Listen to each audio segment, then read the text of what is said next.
صلاح الدین ایوبی، جسے عرف عام میں صلاح الدین کے نام سے جانا جاتا ہے، ایک مشہور کرد مسلم فوجی رہنما اور سیاستدان تھے جو 12ویں صدی کے دوران رہے۔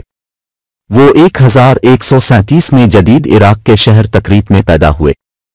صلاح الدین ایوبی صلیبی جنگوں میں اپنے کردار کے لیے مشہور ہیں، جس کے دوران وہ مصر اور شام کے سلطان بنے اور عیسائی صلیبی افواج کے خلاف مسلم دنیا کو متحد کرنے میں اہم کردار ادا کیا۔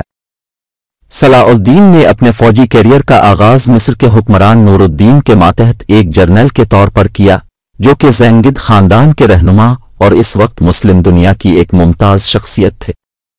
1174 میں نور الدین کی موت کے بعد صلاح الدین ایوبی نے مصر کا کنٹرول سنبھال لیا اور ایوبی خاندان کی بنیاد رکھی، جس نے مصر، شام، یمن اور خطے کے دیگر حصوں پر حکومت کی۔ صلاح الدین کا سب سے مشہور فوجی کارنامہ 1187 میں صلیبیوں سے یروشلم پر دوبارہ قبضہ کرنا تھا۔ یہ فتح صلیبی جنگوں میں ایک اہم واقعہ تھا اور اسے بین الاقوامی شہرت اور عزت ملی۔ میدان جنگ میں دشمن ہونے کے باوجود صلاح الدین اور مسیحی رہنماؤں نے ایک دوسرے کی بہادری اور شرافت کی باہمی تعریف کی۔ صلاح الدین ایوبی کی قیادت اور مختلف مسلم دھڑوں کو اپنے جھنڈے تلے متحد کرنے کی صلاحیت نے انہیں نہ صرف مسلمانوں میں بلکہ بعض یورپی رہنماؤں میں بھی عزت بخشی۔ ان کی حکمرانی میں غیر مسلموں کے ساتھ رواداری اور انصاف پسندی کی خصوصیت تھی، جس نے خطے میں زیادہ تکثیری معاشرے کے لیے ایک مثال قائم کی۔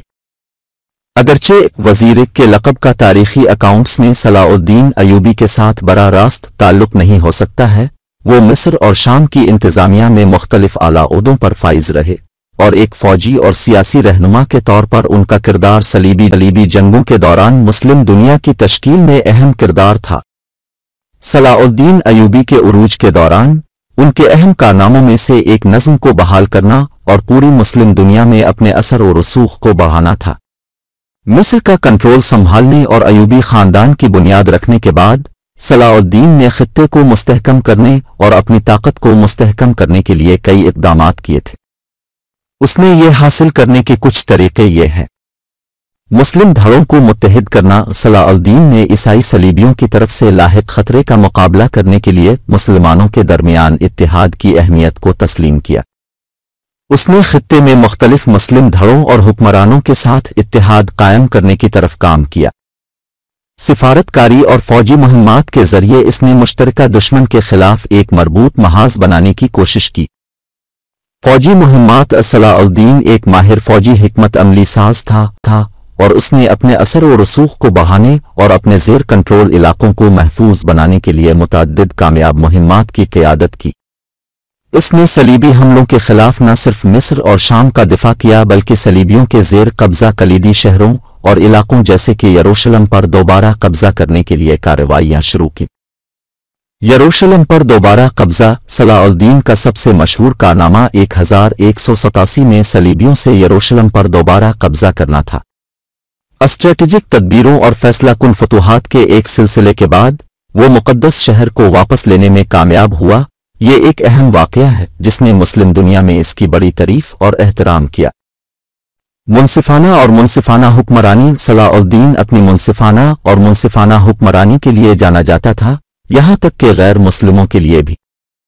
یروشلم کی فتح کے بعد اس نے عیسائی باشندوں کو پرامن طور پر نکلنے کی اجازت دی اور ان کے محفوظ راستے کو یقینی بنایا۔ حکمرانی کے بارے میں ان کے احسان مندانہ انداز نے انہیں بہت سے لوگوں کی حمایت اور وفاداری حاصل کی، چاہے ان کے عقیدے سے قطع نظر۔ رواداری اور تکثیریت۔ صلاح الدین نے مذہبی رواداری کی پالیسی کو اپنایا جو اس وقت کے لیے غیر معمولی تھی۔ اس نے عیسائیوں اور یہودیوں کو اپنے عقائد پر عمل کرنے کی اجازت دی اور ان کے مقدس مقامات کی حفاظت کی۔ اس نقطہ نظر نے نہ صرف تحفظ اور بقائے باہمی کے احساس کو پروان چڑھایا بلکہ اسے اپنے مخالفین سے عزت بھی حاصل کی۔ اداروں کو مضبوط کرنا۔ صلاح الدین نے اپنے علاقوں میں انتظامی اور عسکری اداروں کو مضبوط کرنے پر کام کیا۔